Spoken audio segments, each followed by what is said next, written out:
So what happens when literally millions of public health dollars are misspent, and it seems like no one is held responsible? Well, we're about to walk through a case study that unpacks that exact question.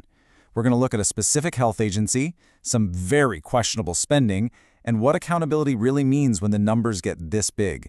To really get this story, we have to start with a concept that probably feels, well, deeply familiar to a lot of us. Let's call it the accountability double standard. Okay, look at this slide. The contrast here is just jarring. On one side, you have a pretty minor theft, often something born out of pure desperation, and the result? It's swift, it's public, it's harsh. But on the other side, you have a systemic, multi-million-dollar failure, and here the consequences are managed. The language softens to a leadership transition. The evidence gets buried, and the person in charge gets a quiet exit. This double standard, it's the central theme of everything we're about to see. And that brings us to a very specific event in January 2026, the removal of the CEO of the Provincial Health Authority. This is a moment where what was said in public was way less important than what was left out. So when the news broke, the narrative was incredibly consistent across the board. It was a leadership transition, and it was supposedly all about partisan politics. You heard these defenses of the CEO's character. He was a good man with a long career. It was all very sanitized, very big. But you know what? The real story isn't in those headlines. It's in the crucial evidence that every single major outlet just failed to mention. And this is where that disconnect becomes crystal clear. While the media was talking about politics, a public report from the Auditor General had already laid out a catastrophic failure of governance. A forensic investigation was ordered. Dozens of employees were caught in conflicts of interest. Nurses had filed formal grievances, and millions in taxpayer dollars were spent on questionable unauthorized payments. See, this wasn't a transition. It was the direct consequence of a documented crisis. So, let's do what the headlines didn't, shall we? Let's crack open that auditor's report and actually look at the evidence, starting with the absolutely staggering amount of money we're talking about. Okay, brace yourself. In a single year, 2024, the Health Authority spent over $132 million on private, for-profit agency nurses. This isn't for permanent staff, mind you. This is premium-priced, temporary help brought in to plug the gaps in the system. A system that was clearly, and I mean clearly, hemorrhaging money. And this spending wasn't just high. It literally exploded. It went from about $18 million in 2022 to $132 million in 2024. That is a nearly 600% increase in just 2 years. We're talking about a system just bleeding money at a rate that is completely unsustainable. Now, within this massive spending spree, the Auditor General flagged one company in particular, Agency A. And their billing practices led to one of the most glaring, almost unbelievable examples of mismanagement in the entire report, the electric vehicle scandal. The audit team discovered that the Health Authority paid Agency A over $327,000 in questionable charges. And these were specifically for electric vehicle rentals for their nurses.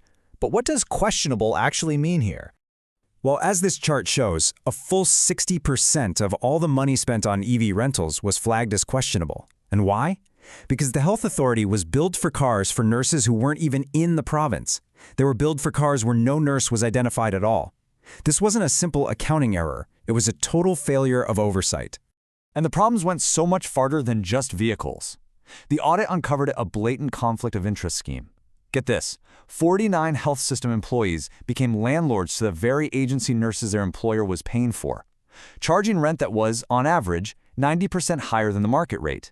They pocketed almost $2 million, and the number of people disciplined for this clear violation of the law? 0. Another entry for that accountability double standard. Oh, and it gets even more absurd. The audit found the Health Authority used public money to pay Agency A for things that were explicitly not covered by any contract. I'm talking about air fryers, vacuums, fabric softener, even a tool set. In one instance, auditors found a receipt for $28 in car air fresheners that was somehow paid out for over $2,800. It's just a complete breakdown of the most basic financial controls. Now, as shocking as these details are, it is so important to understand they didn't just happen in a vacuum.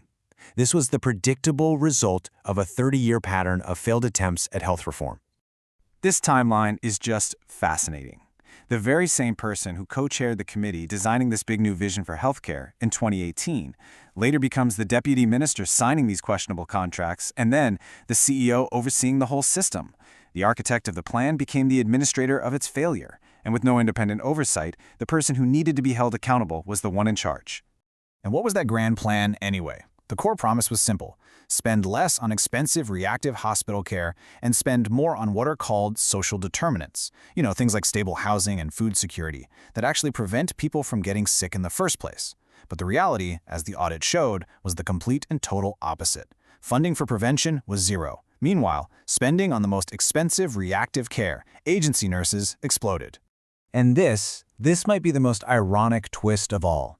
Here is the co-chair of the Health Accord, the future CEO, speaking way back in 2018.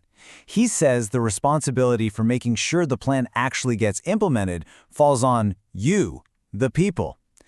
It's a pretty remarkable statement, right? Placing the burden of accountability on the public and not on the administrators who are paid to do the job. So after looking at the sanitized headlines, the damning audit, and this long history of failure, we're kind of brought right back to where we started.